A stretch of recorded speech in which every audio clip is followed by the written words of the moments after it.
क्योंकि अभी 17 तारीख को हम लोगों ने दिल्ली में सम्मेलन भी किया और बनारस की जो खबरें लगातार सोशल मीडिया और आपके अखबारों के माध्यम से भी आई हैं उसको आपने देखा होगा।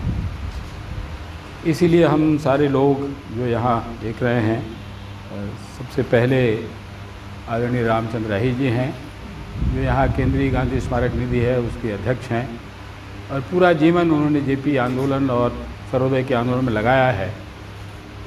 मूलतः आप बलिया के हैं, लेकिन फिर भी लंबे समय तक पूरा समय अपने सर्वोदय को दिया है, भूदान आंदोलन से लेकर के गांधी विचार को फैलाने तक में। और अभी यहाँ दिल्ली में रह करके आप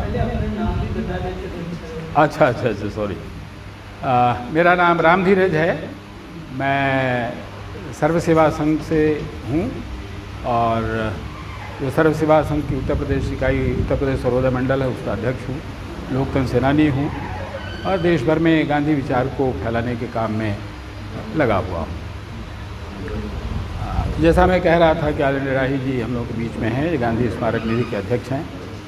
दूसरे जिनको आप सब लोग बहुत अच्छी तरह से जानते हैं, डॉक्टर प्रोफेसर आनंद कुमार जी समाजवादी आंदोलन से हैं, BHU के और यहाँ के भी प्रेसिडेंट भी रहे हैं और देश दुनिया में समाजशास्त्र के ज्ञाता के रूप में जाने जाते हैं। सामाजिक कामों में भी लंबे समय से राजनीतिक कामों में गहराई जुड़े हुए हैं। तीसरे हमारे साथी जेपी आंदोलन के साथी कुमार प्रशांत जी हैं जो यहाँ गांधी पीस फाउंडेशन है उसके अध्यक्ष हैं। लेकिन उससे भी पहले आप एक ख्याति लब्ध साहित्यकार के रूप में, पत्रकार के रूप में भी हैं।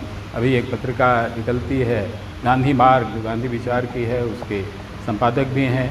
मूलतः बिहार के हैं और हम लोग जेपी आंदोलन में और उससे भी पहले तरुण शांत सेना में थे, तब से हम लोग जेपी आंदोलन के साथ जयप्रकाश जी के साथ काम कर रहे हैं। और जयप्रकाश जी के जो कुछ देश में गिने हुए युवा उनके मानस पुत्र थे, उसमें से कुमार प्रशांत जी हैं, इस समय दिल्ली में रह कर के इस काम में लगे हुए हैं। और उधर दूसरे आपके दिल्ली के ही साथी हैं, जेपी फाउंडेशन के अध्यक्ष हैं शशि शेखर जी, यहाँ यावती कॉलेज में पढ़ाते हैं और शुरू से ही आप इस अभियान में लगे हुए हैं। हम आज पांचों लोग जी सत्यवती, हम पांचों लोग आपके सामने इसलिए उपस्थित हुए हैं कि जिस विषय की हम चर्चा करने जा रहे हैं और जिसका हमने आपको दिया है और जिसको राष्ट्रपति को हमने ज्ञापन सौंपा है, उसका संदर्भ यह है कि जयप्रकाश जी ने एक संस्थान बनाया था 1960 में, गांधी विद्या संस्थान। और उस संस्थान को बनाने का उद्देश्य ये था कि जो देश भर में उस समय भूदान आंदोलन चल रहा था, समाजवादी आंदोलन चल रहा था और दुनिया भर में जो गांधी विचार पर बहस चर्चा चल रही थी, उसका समाज पर, सरकारों पर क्या असर हो रहा है, इसका अध्ययन कैसे किया जाए, तो उसका एक सोशोलॉजिकल इम्पैक्ट क्या हो रहा है, उसके लिए जयप्रकाश जी ने गांधी विद्या संस्थान बनाया था। और उसको जो सर्व सेवा संघ का कार्यालय और भूदान का कार्यालय जो उस समय बनारस में था, उसी के एक बड़े हिस्से में आपने बनाया था। वो संस्थान लंबे समय से 60 से लेकर के और पूरे 90 के दशक तक चलता रहा। 2000 के बाद कुछ उसमें आपसी विवाद के चलते दिक्कतें आईं और अंततः 2007 में उसमें कोर्ट की वजह से बंद हुआ। लेकिन वो एक दूसरा प्रसंग है अभी जिसके लिए आपसे चर्चा करनी है, उसके बारे में राही जी और ये सब लोग साथी बताएंगे। मैं 2-3 शब्दों में उस बात को समाप्त कर रहा हूँ कि अचानक जो सरकार का नुमाइंदा बनारस के हैं, माननीय वहाँ के कमिश्नर कौशल राज जी, उन्होंने सर्व सेवा संघ की उस ज़मीन को दिल्ली की एक भारत सरकार की संस्था है इंदिरा गांधी राष्ट्रीय कला केंद्र, उसको बिना सर्व सेवा संघ से पूछे, बिना बात किए और एक संस्था की ज़मीन को दूसरी संस्था को उन्होंने दे दिया। तो पहला सवाल तो ये है कि क्या किसी जिलाधिकारी या किसी भी कमिश्नर को ये अधिकार है कि किसी की रजिस्ट्री शुदा ज़मीन को वो अपनी मर्जी से किसी दूसरी संस्था को दे सकता है? एक तो ये सवाल है। दूसरा सवाल ये है कि अचानक कमिश्नर साहब एक आदमी खड़ा करते हैं जिससे आवेदन दिलवाते हैं फर्जी कि ये ज़मीन जो सर्व सेवा संघ को दी गई है, जो है उसके पास रजिस्ट्री की, ये रेलवे की ज़मीन है और गलत तरीके से सर्व सेवा संघ के नाम से चढ़ गई है, इसलिए इसकी जांच कराई जाए और जांच में तुरंत रेलवे जांच करके फ़ौरन, इतना जल्दी कैसे एक्टिव हो जाता है भारत सरकार, वो भी आपकी जांच का विषय है और पत्रकारों की जांच का विषय, कि रातों रात वो जांच हो जाती है और रेलवे विभाग हमारे ऊपर, सर्व सेवा संघ के ऊपर दावा कर देता है ये जो आपको ज़मीन मिली है ये फर्जी तरीके से कूट रचित दस्तावेजों के तहत लिया गया है, और जबकि वो जानते हैं कि इस ज़मीन को राष्ट्रपति के आदेश से मिला है, ये भी जानते हैं कि लाल बहादुर शास्त्री ने उसमें पहल की है, ये भी जानते हैं कि उस समय के रेल मंत्री ने दिया है, ये भी जानते हैं कि जो भी देश के बड़े नेता थे उन सब लोगों ने दिया है,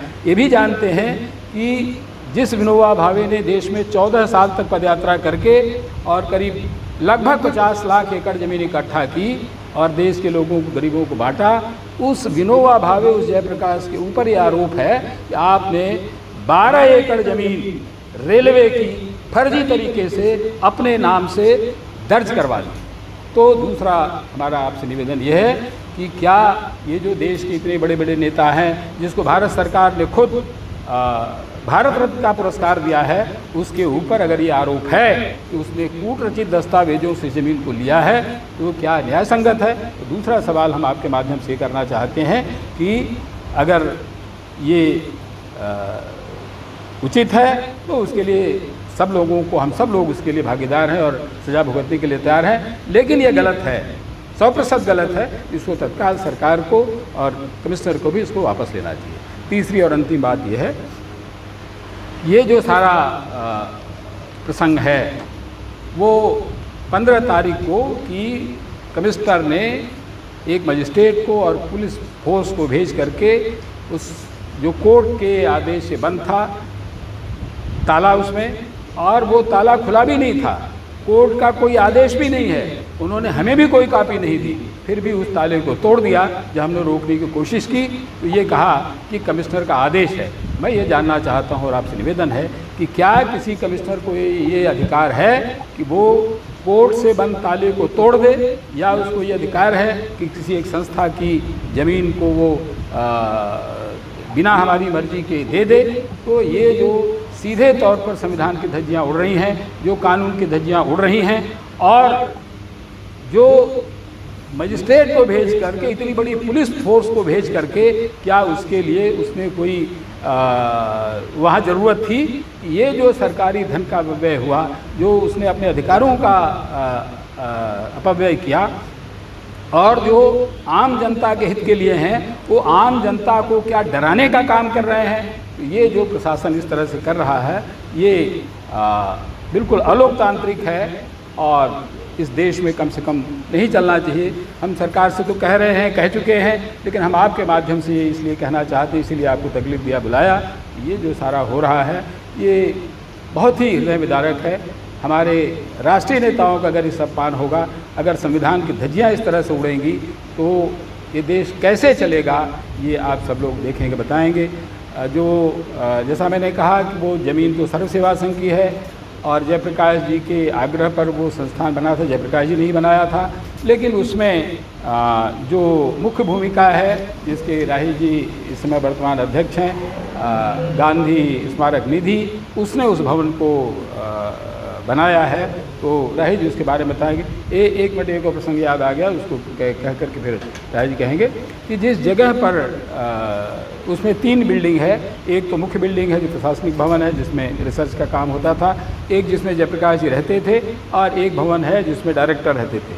पहले तो उन्होंने कहा कि लाइब्रेरी के नाम पर उसको खोलेंगे, लेंगे, लेकिन बाकी तीनों भवनों को ले लिया। लेकिन उससे भी बड़ा दुख और हृदय विदारक है कि जयप्रकाश जी की जिस बिल्डिंग में जो रहते थे, जो उनका बेड था, जो उनके किचन के सामान थे, जो उनके कुछ कपड़े, जो और भी तरह तरह की चीज़ें थी, वो सारा इस कमिश्नर के रहते हुए, सरकारी ताले के बंद रहते हुए भी वो सारे के सारे सामान गायब हैं। एक भी पंखा नहीं है, एक भी बेड नहीं है, एक भी कुर्सी नहीं है, यहाँ तक कि जो उसमें वायरिंग के तार लगे हुए थे वे भी सब चोरी चले गए हैं। अगर किसी कमिश्नर के रहते हुए, किसी सरकार के रहते हुए, किसी सरकारी ताले के रहते हुए अगर इस तरह का कृत्य हुआ है, हो रहा है, मैं मानता हूँ कि जयप्रकाश जी हम सब लोगों के आराध्य हैं। जो सरकार में बैठे हुए लोग हैं उनके लिए ज़रूर राम और दूसरे मंदिर महत्वपूर्ण होंगे, लेकिन मेरे लिए उससे कम जयप्रकाश का वह मंदिर महत्वपूर्ण नहीं है। इसलिए वहाँ चीज़ें गायब हुई हैं। ये सरकार की घोर लापरवाही है, उसके खिलाफ भी हम आपसे शिकायत करना चाहते हैं और जनता तक ये आवाज़ पहुँचाना चाहते हैं। ये बहुत ही गैर जिम्मेदाराना काम है। जो सरकार स्वयं अपने को जयप्रकाश का दावेदार मानती है और ये मानते हैं कि नहीं जयप्रकाश जी हमारे सहयोगी हैं और उन्हीं की वजह से हम जैसे भी सरकार में आए हैं, लेकिन वो भी जयप्रकाश का अपमान कर रहे हैं और वो जयप्रकाश जी की एक भी चीज़ सुरक्षित नहीं है। ये बहुत बड़ा दुर्भाग्य है। मैं आदरणीय राय जी से निवेदन कर रहा हूँ कि वो पूरे विस्तार से बात को रखेंगे।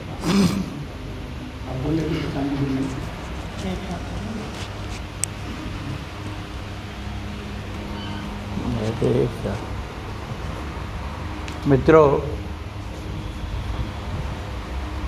आप सबको सादर सप्रेम नमस्कार।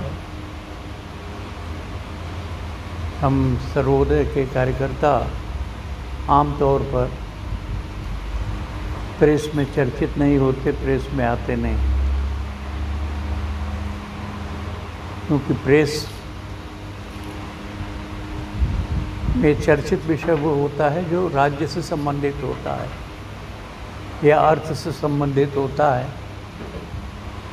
और एक तीसरा तत्व अब बहुत चर्चित हो गया है, वो है धर्म सत्ता का। तो इन तीन विषयों के इर्द गिर्द जो चर्चाएं होती हैं वो मीडिया का मुख्य विषय हुआ करता है। और हम इन तीनों सत्ताओं के समर्थन और आशीर्वाद के लालायित नहीं रहते। इस लोकतांत्रिक व्यवस्था में हम अगर किसी को अपने लिए आराध्य देव मानते हैं तो वह है इस देश की जनता, पीपल। और हमारा धर्म हमने मान के तय किया है और उसी दिशा में काम करते हैं कि go to the people, tell the truth. हम लोगों के पास जाएं। इसलिए रामधीरज ने जिक्र किया 14 साल विनोबा इस देश में पैदल घूमे। भूदान मांगना, ज़मीन मांगना और उसको गरीब भूमिहीनों में बांटना, ये तो एक निमित्त था। मुख्य उनका उद्देश्य ये था कि इस देश में सामंतशाही, राजशाही और साम्राज्यशाही के बाद एक बहुत ही महत्वपूर्ण फैसला लिया है कि बालिग मताधिकार की बुनियाद पर इस देश में लोकतांत्रिक व्यवस्था रहेगी। हम सर्वोदय वाले राजनीति में इसे एक आध्यात्मिक मूल्य मानते हैं कि लोकतंत्र में लोक प्रमुख है और तंत्र उसके नियंत्रण में रहना चाहिए। 48 के पहले अपने शहादत के एक दिन पहले बापू ने इस देश की जागरूक जनता को और कांग्रेस को भी कहा था कि साम्राज्यशाही, सामंतशाही, राजशाही में जिस जनता का माइंडसेट बना है, संस्कार बना है राजनीतिक, उस जनता को सत्ता पर नियंत्रण करने का दायित्व हमने दिया है। इसलिए उस जनता के माइंडसेट को, उसके उस आत्मबल को विकसित करना बहुत ज़रूरी है, नहीं तो लोकतंत्र खतरे में पड़ जाए। और हम सर्वोदय वाले विभिन्न कार्यक्रमों और रचनात्मक प्रवृत्तियों के माध्यम से यही काम करते आ रहे हैं। और जब इस लोकतंत्र के व्यवस्था और मूल्यों पर आघात हुआ है, हम इसके खिलाफ खड़े हुए हैं। उदाहरण के लिए जो सब जानते हैं वो है 72 का 73-74 का आंदोलन, और 77 में पहली बार हमने सत्ता को, जो लोकतंत्र के मूल्यों के खिलाफ जा रही थी, उसको बदलने का आह्वान किया, उसमें अपनी भागीदारी की और खूब जम के भागीदारी की। ये वाराणसी की ज़मीन और संस्थान के मकान, इस पर कब्जा एक निमित्त है। नाजायज़ तरीके से लोकतांत्रिक मर्यादाओं को तार तार करते हुए तमाम झुग्गी झोपड़ियों के में रहने वाले और गरीबों के मकानों को जमीजोज करने वाले बुलडोज़र का प्रकरण तो हमारे सामने है। उसी राजघाट के इर्द गिर्द सैकड़ों झुग्गी झोपड़ी में रहने वालों को बुलडोज किया गया उसी दौरान, हम उसके साथ खड़े हुए। तो ये व्यवस्था लोकतांत्रिक मर्यादाओं को पार करती हुई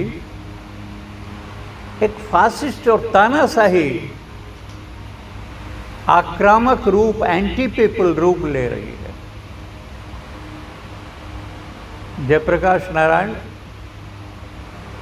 कोई मामूली हस्ती नहीं थे।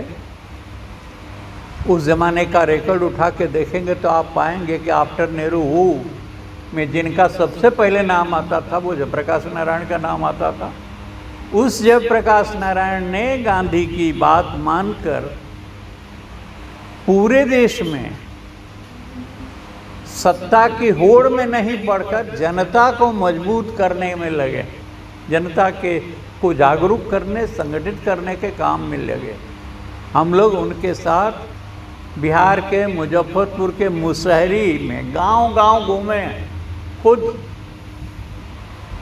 बिल्कुल इंटीरियर जंगलों में, आदिवासियों के गांवों में जेपी घूमे हैं। क्योंकि एक ही मकसद है कि लोकतंत्र में लोक अगर मजबूत नहीं होगा तो जैसा आज हुआ है, पूंजी की ताकत ने, ब्यूरोक्रेसी की ताकत ने, असामाजिक तत्वों ने लोकतंत्र को किडनैप कर रखा है। मैं एक ज़रा कड़े शब्द का इस्तेमाल कर रहा हूँ, लेकिन यही रियलिटी है हमारी दृष्टि से। बिल्कुल किडनैप कर रखा और जनता असहाय है, याचक बना दी गई है।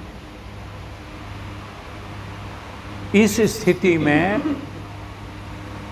हमारा जो एक संस्थान स्थापित हुआ था, जेपी की मंशा थी और डिक्लेयर्ड पॉलिसी थी उनकी कि सोशल साइंसेस और सोशल मूवमेंट्स के बीच एक ब्रिज बनेगा ये संस्थान। और उस संस्थान ने इस दिशा में बहुत मॉन्यूमेंटल काम किया। लेकिन आज जो सत्ता में हैं, उनके पूर्ववर्ती, जिनको हम मानते हैं कि बहुत आज की से तो बेहतर थी व्यवस्था सरकार, उन माननीय अटल बिहारी वाजपेयी की सरकार के दौरान ICSR की तरफ मदद से डिस्टर्ब किया गया, तब से ही संस्थान में व्यवधान पैदा किया गया। लोग सवाल पूछते थे कि क्यों करेंगे, उनको क्या गरज पड़ी है। तो मैंने एक ही जवाब दिया, हम लोगों का एक ही जवाब था, क्योंकि उन्हें गांधी क्या कवच चाहिए अपने कृत्य करने के लिए और छिपाने के लिए। तो ये गांधी विद्या संस्थान पर उस समय से, जब मुरली मनोहर जोशी माननीय बुजुर्ग आदरणीय नेता हमारे शिक्षा मंत्री थे, उस समय से हस्तक्षेप शुरू हुआ और तब से होते होते आज इस बिंदु पर पहुँचे हैं। शायद उनको ये लगता है कि ये अंतिम चरण है, अब इसको पूरी तरह से ग्रैब कर लेना है ताकि अपना मकसद हम पूरा कर सकें, हासिल कर सकें। तो ये जो घटना है, ये घटना एक निमित्त है। इसके पीछे जो मंशा है उसको हम समझ करके इसके खिलाफ खड़े हैं कि ये नहीं होना चाहिए, नहीं होने देंगे बरसक। और साथ साथ हम आगे के कदम के रूप में ये मानते हैं कि इस देश में जितना भी संभव होगा हम अपनी ताकत से, अपने केंद्रों के द्वारा, अपने साथियों के द्वारा ये कोशिश करेंगे कि ये सत्ता अब अगली बार इस देश पर शासन करने लायक नहीं है और नहीं आने पाए, क्योंकि ये लोकतांत्रिक मूल्यों का क्षरण कर रही है, उसको रौंद रही है। हम लोकतंत्र के मंदिर, संसद के चौखटे पर सिर झुकाकर नमन करके और उसमें राजशाही का एक सिंबल स्थापित करने की कोशिश को डिनाई करते हैं। ये गलत दिशा है। देश को फासिज्म की तरफ, राजशाही की तरफ हम वापस नहीं जाने देंगे और यही बात हम जनता के सामने भी रखेंगे। हम पूरे अगले साल भर हमारा ये प्रोग्राम रहेगा, ये हमारा इरादा है। इसके लिए जो कीमत चुकानी पड़े हम तैयार। तो मित्रों, ज़मीन और मकान, एक संस्था, ये एक सही दिशा में जनता को सच बताने के लिए काम कर रही थी। जितने सांप्रदायिक दंगे हुए उस दौरान, उन सांप्रदायिक दंगों का गहन अध्ययन एक सामाजिक वैज्ञानिक की दृष्टि से करके हमने सारे तथ्य समाज के सामने रखा, सरकारों के सामने रखा। ये काम वो संस्थान करता रहा था। जो विषमता बढ़ रही थी देश में, सांप्रदायिकता बढ़ रही थी, उस पर अपना अध्ययन करके हम सामने रख रहे थे। लगता है कि उस कारण से सत्ता प्रतिष्ठानों को ठीक नहीं लगा होगा और उसको कैसे नष्ट करें, ये उन्होंने एक ऐसे, जिनको हम देश की जनता लोकनायक मानती है, उनके द्वारा स्थापित संस्था को कैसे ग्रैब कर अपने मिसयूज़ करने के लिए ये एक घटित हुआ है। और हम मानते हैं कि इसके पीछे जो इरादा है, वह इरादा केवल उस परिसर को कैप्चर करने तक का नहीं है, बल्कि गांधी विचार के जितने भी प्रयास हैं, जितने भी केंद्र हैं, उनके खिलाफ एक अराजक भूमिका, अनैतिक भूमिका बनाई जा रही है और उसको नष्ट करने की कोशिशें होंगी, ऐसा दिखता है इस घटना के प्रकरण में, संदर्भ में। तो ये एक अपनी फरियाद कहिए या सूचना कहिए, आप सब पत्रकार मित्रों के सामने रखने हम आ गए। हम जानते हैं आज की स्थिति में आपकी किस तरह की मर्यादाएं भी लगाई गई हैं, लेकिन उस बारे में मैं कहना अपना अधिकार क्षेत्र का नहीं मानता, और वो तो आप लोगों के बीच सोचने का विषय है, इस देश को सोचने का विषय है कि इस लोकतंत्र में मीडिया अगर लोकतंत्र की बुनियाद को मजबूत करने का काम नहीं करेगी तो उसके रेलेवेंट क्या है। तो इससे अधिक कभी हमारे साथी लोग हैं अपनी बात कुछ कहेंगे, आप सब के सामने कुछ अपनी बात रख सका। आप सबको पुनः नमस्कार। उनके नायक रामधीरज जी को और जयप्रकाश जी के साथ उनके जीवन काल से लेकर उनके जीवन के बाद के दशकों तक में देश की समाज शक्ति का मार्गदर्शन करने वाले रामचंद्र राही जी को सुना। रामचंद्र राही जी गांधी स्मारक निधि के राष्ट्रीय अध्यक्ष तो हैं ही, जो पत्रिका निकलती थी सर्वोदय जगत, अभी भी निकलती है, उसके एक अरसे तक संपादक भी रहे हैं। मेरे बाद तरुण शांति सेना के उस ज़माने में जयप्रकाश जी के ज़माने के नायक और जयप्रकाश जी के बारे में सबसे प्रामाणिक अध्ययनों के रचयिता और अभी गांधी मार्ग के संपादक भाई कुमार प्रशांत जी बोलेंगे। मेरा नाम आनंद कुमार है। मैं जवाहरलाल नेहरू विश्वविद्यालय और उसके पहले बनारस विश्वविद्यालय में समाजशास्त्र का अध्यापक रहा हूँ। मेरा ये सौभाग्य था कि आज से 50 साल पहले जब जयप्रकाश जी ने देश के विद्यार्थियों का मार्गदर्शन किया तो उस समय जो एक संयोजन समिति बनाई गई उसमें मैं भी उसका एक वॉलंटियर था। मैं आपके सामने जो आज के लिए एक वक्तव्य है वो पढ़ देता हूँ और उसके बाद श्री कुमार प्रशांत इस पर और प्रकाश डालेंगे और कुछ प्रश्न रहेंगे, उसका हम लोग आपको उत्तर देंगे। हम गांधी जन गांधी जेपी विरासत बचाओ अभियान की तरफ से देश से कहना चाहते हैं कि देश पिछले लंबे समय से देख रहा है कि 2014 में केंद्र व राज्यों में हुए राजनीतिक परिवर्तन की काली छाया गांधी जी के विचारों व कार्यों पर पड़ रही है। हम कहना चाहते हैं कि केंद्र व कुछ राज्य सरकारों का यह रुख अकारण है। राजनीतिक सत्ता न हमारी दिलचस्पी का विषय रहा है, न हम उसकी बहुत कीमत ही करते हैं। इनके साथ ही हम ये बताना भी ज़रूरी समझते हैं कि सरकारें क्या और कैसे कर रही हैं। इस पर हम गहरी नज़र ही नहीं रखते हैं, बल्कि हम अपना आकलन जाहिर भी करते रहते हैं।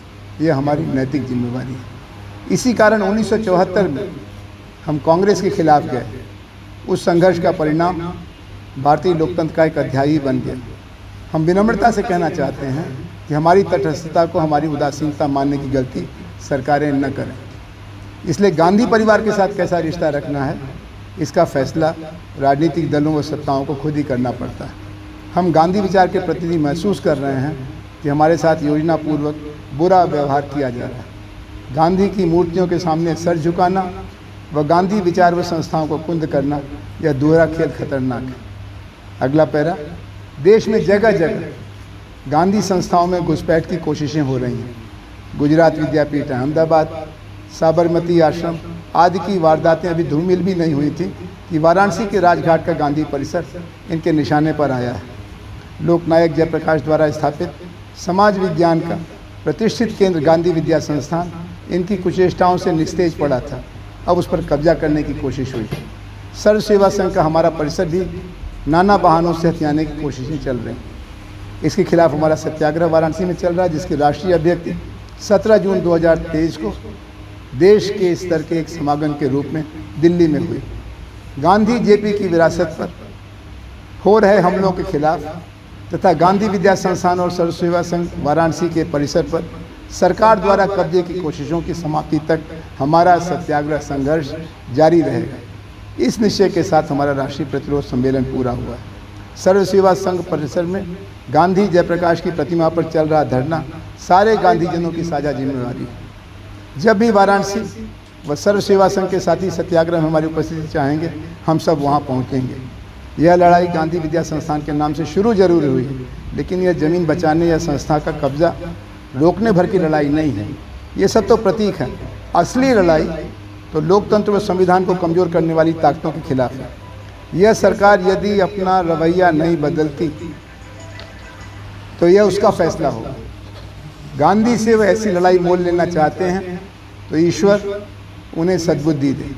हम कहना चाहते हैं कि 2023 में होने वाले विधानसभा के चुनाव से लेकर 2024 के लोकसभा चुनाव तक गांधीजनों से इस लड़ाई की छाया पड़ेगी।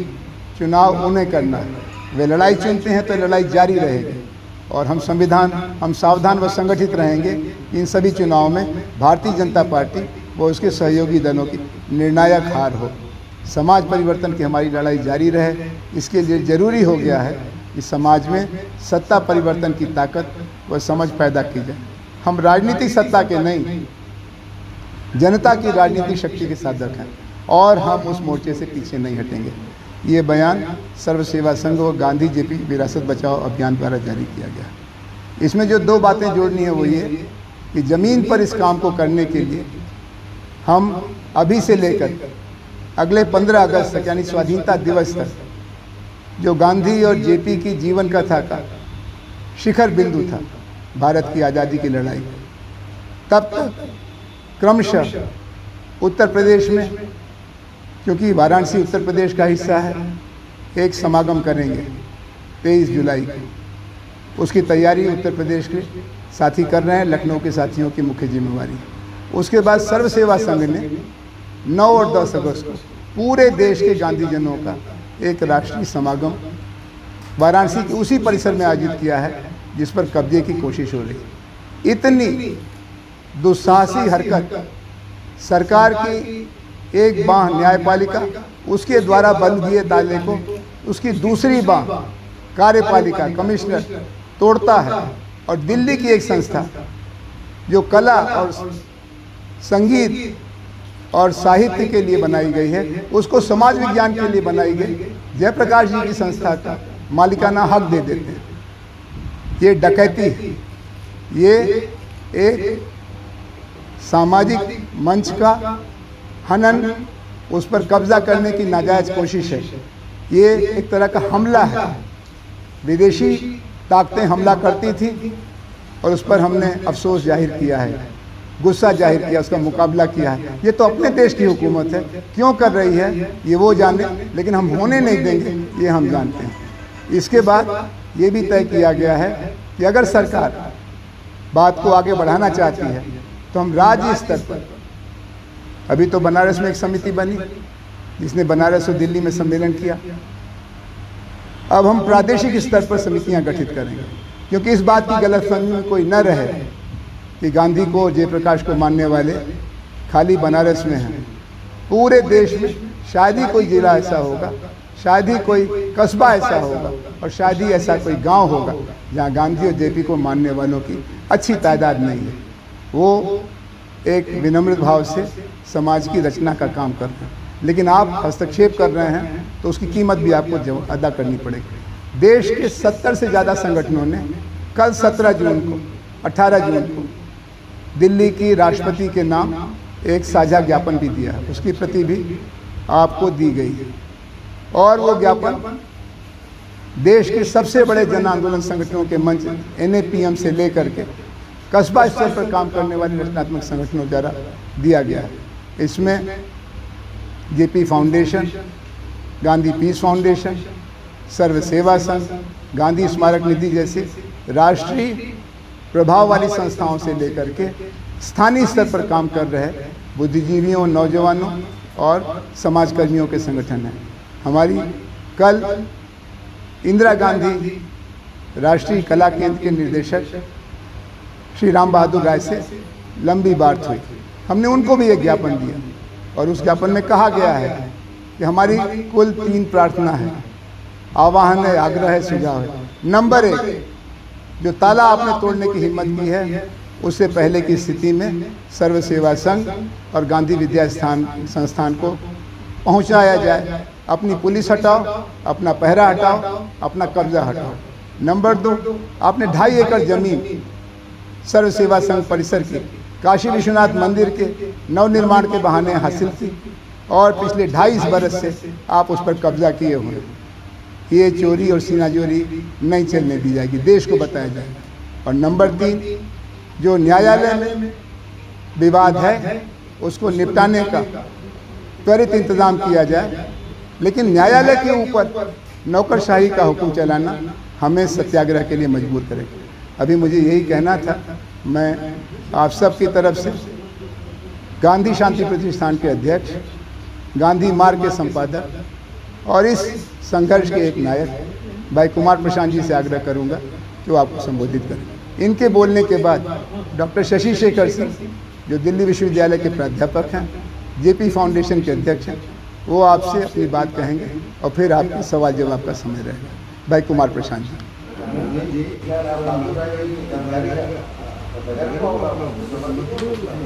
कल हम लोगों ने उनसे बात की और इससे पहले 3 बार उनसे हो गई। गांधी विद्या संस्थान के उसकी तरफ से भाई रघु ठाकुर गए जो आंदोलन के एक नायक हैं, और भाई राम धीरज जी से लंबी बात हुई।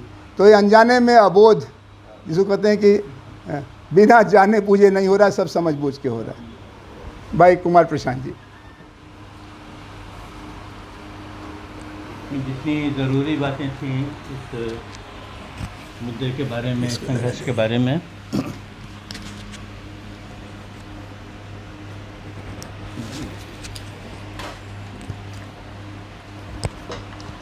जो ज़रूरी बातें थी इस मुद्दे के बारे में वो सब आपके सामने रखी गई हैं। आनंद कुमार जी ने, राम धीरज जी ने और रामचंद्र राही जी ने जो बातें कही हैं उसमें नया कुछ जोड़ने जैसा नहीं है। जो तथ्य हैं आपके सामने हैं। लिखित प्रेस रिलीज जो दिया है उसमें भी वो लिखा गया है। हम लोग देख ही रहे हैं कि ये बातें लंबे समय से चल रही हैं। अलग अलग जगहों पर अलग अलग तरह से ये बातें सामने आती रही हैं। हम कोशिश करते रहे कि इन बातों को संभाला जाए, सरकार समझे इनको, लेकिन जैसा अभी आनंद कुमार जी ने कहा कि सभी चीज़ें जानी बूझी हैं, फिर भी अनजाना बन करके करने की कोशिश हो रही है। वो रवैया या वो तरीका सिर्फ राम बहादुर राय जी का नहीं है, ऊपर से नीचे तक एक ही तरीका है। तो कोशिश ये कर रहे हैं वो लोग कि ऐसा कुछ रहे कि जैसे हमको समझ में नहीं आ रहा है कि क्या हो रहा है, लेकिन हमको समझ में आ रहा है कि क्या हो रहा है। तो गांधी विचार की जितनी भी संस्थाएं हैं, जिन संस्थाओं में असहमति की आवाज़ उठती रहती है, उस आवाज़ को किस तरह से बंद किया जाए, उसका एक रास्ता इन लोगों ने सोचा कि इन संस्थाओं को ही बंद कर दिया जाए। तो संस्थाएं अगर बंद हो जाएंगी तो शायद इसमें रहने वाले लोग भी ख़त्म हो जाएंगे। ये उनकी स्ट्रेटजी है या उनकी समझ है। उस लिहाज से जैसा मैंने इसमें वक्तव्य में भी आप देखेंगे कि हमारी गुजरात में जो 2 बड़ी संस्थाएं थीं, गुजरात विद्यापीठ और साबरमती आश्रम ट्रस्ट, उस दोनों को किसी न किसी तरह से इन लोगों ने अपने हाथ में लेने की कोशिश की है, अपने लोग अंदर डाले हैं। अब ये तीसरा प्रहार है जो बनारस में हुआ है, राजघाट पे जो हमारा केंद्र है, जिसको हम लोग राजघाट का परिसर कहते हैं, वहाँ, और उसके अंदर जो ये गांधी विद्या संस्थान जयप्रकाश जी ने स्थापित किया था, समाज विज्ञान के अध्ययन को गांधीवादी तरीके से देखने समझने के लिए, उसको ख़त्म करने की कोशिश हो रही है। हम कह रहे हैं जगह बचानी है, संस्था बचानी है, लेकिन दरअसल में इससे भी कुछ बड़ी चीज़ दांव पे है जो बचानी है, और वो है लोकतंत्र में असहमत होने का अधिकार। लोकतंत्र में हम आपसे सहमत हो सकते हैं, हम आपसे सहमत नहीं भी हो सकते हैं, और ये दोनों अधिकार बहुत महत्व के हैं। इस सरकार का कुछ ऐसा रवैया है कि ये चाहती नहीं है कि कोई असहमति की आवाज़ कहीं हो, एक ही आवाज़ हो जो दुनिया भर में सुनाई देती है, उसी आवाज़ को प्रोजेक्ट करने की कोशिश होती है। अभी जब हम यहाँ आ रहे थे प्रेस के लिए तो किसी ने पूछा कि भाई प्रेस कॉन्फ्रेंस करने से फ़ायदा क्या, प्रेस बची है क्या? तो ये सवाल मैं आप लोगों के लिए सामने छोड़ करके इस बात को आगे नहीं बढ़ाता हूँ। मीडिया क्या कर रहा है, मीडिया की अपनी जिम्मेवारियाँ क्या हैं। मीडिया अगर असहमति को जगह नहीं देता है तो मीडिया का अपना मतलब ही नहीं रह जाता है। इन सब के बीच में से ये संघर्ष शुरू हुआ है, और जैसा राही जी ने कहा कि ये संघर्ष जो है अगर बढ़ेगा आगे तो फिर ये 24 तक जाएगा। चुनना उनको है कि वो इस लड़ाई को 24 तक ले जाना चाहते हैं या उससे पहले उनको बुद्धि आए और वो कोई रास्ता ढूंढें और इस लड़ाई को इस दिशा में जाने से रोकें।